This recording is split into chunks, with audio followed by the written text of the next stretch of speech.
Years. Hi, I'm Mark Polk with RV Education 101. When your RV sits in storage for a period of time, lots of unexpected stuff can happen to it. Batteries that were fully charged when you parked the RV are discharged, tires that were properly inflated are underinflated, and seams and sealants crack and separate. There are other concerns too, like where the RV was stored and how it was prepared for storage. If the RV was stored outside exposed to the elements, the exterior and the roof can suffer the brunt of Mother Nature's harsh winter conditions. And if you did not properly winterize the RV water system, there could be damage to the plumbing. We can't undo how the RV was prepared for storage, but we can prepare the RV for another adventure-packed camping season.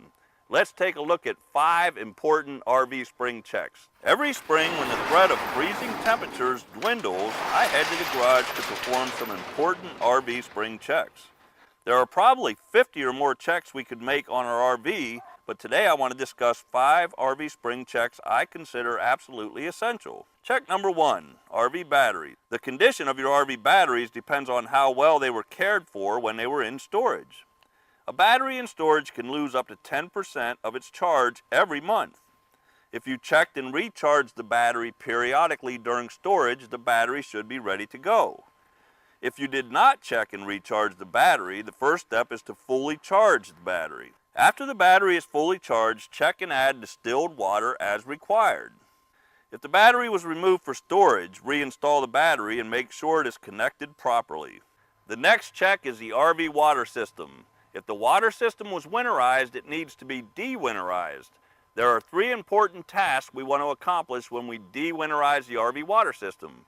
We want to remove the RV antifreeze from the plumbing system, check the water system for leaks, and sanitize the RV water system so it's safe and ready to use. If you use non-toxic RV antifreeze to protect the water system from freezing, you need to run fresh potable water through the entire plumbing system until all traces of the RV antifreeze are removed.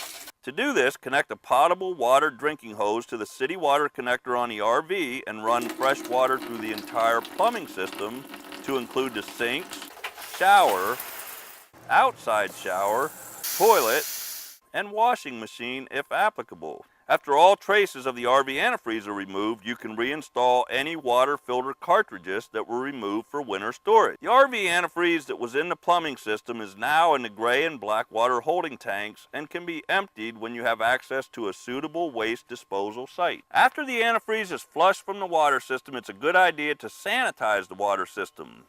Make sure all the drains are closed and any drain plugs are reinstalled. Take a quarter cup of household bleach for every 15 gallons of water your fresh water tank holds. Mix the bleach with water into a 1-gallon container and pour the solution into the fresh water holding tank. Fill the fresh water holding tank completely full of potable water. Turn the water pump on and run water through all hot and cold faucets until you smell bleach at each tap. Close the faucets and let the solution sit in the freshwater holding tank and the water lines for at least 12 hours. Drain all the water and refill the freshwater tank with potable water.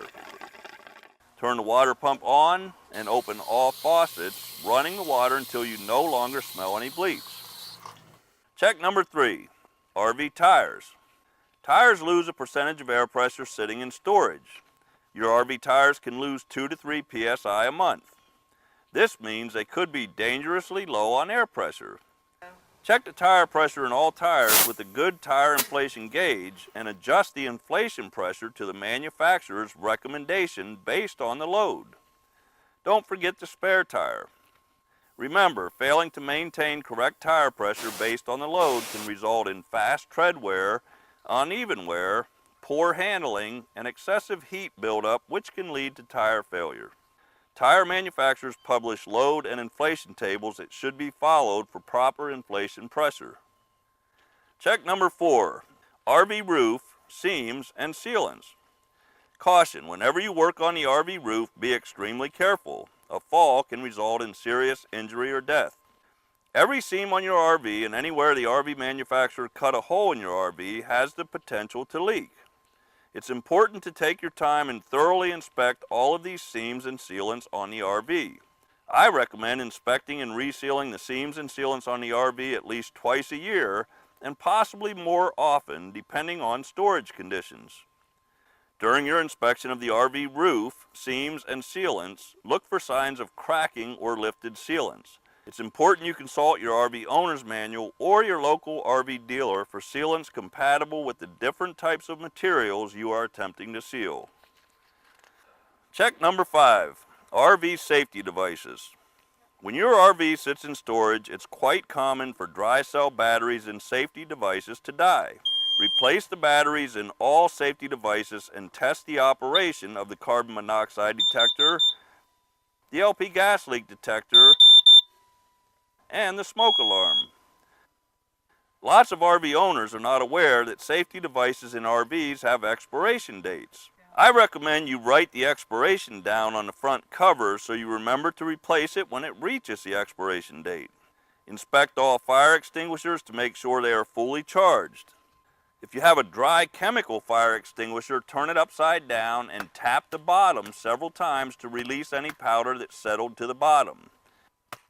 Review how to properly use a fire extinguisher in the event you need to use it. Carbon monoxide gas is called the silent killer because you can't see it, taste it, or smell it. If you have an older RV that does not have a CO detector, you need to purchase and install one designed for use in RVs. Test all the safety devices in your RV prior to each trip and make sure everybody understands what the symptoms of carbon monoxide poisoning are and what to do if you're exposed to CO gas. I mentioned earlier there are many more checks that can and should be made to your RV, but these are 5 spring checks I consider essential to prepare your RV for travel this camping season. Happy camping!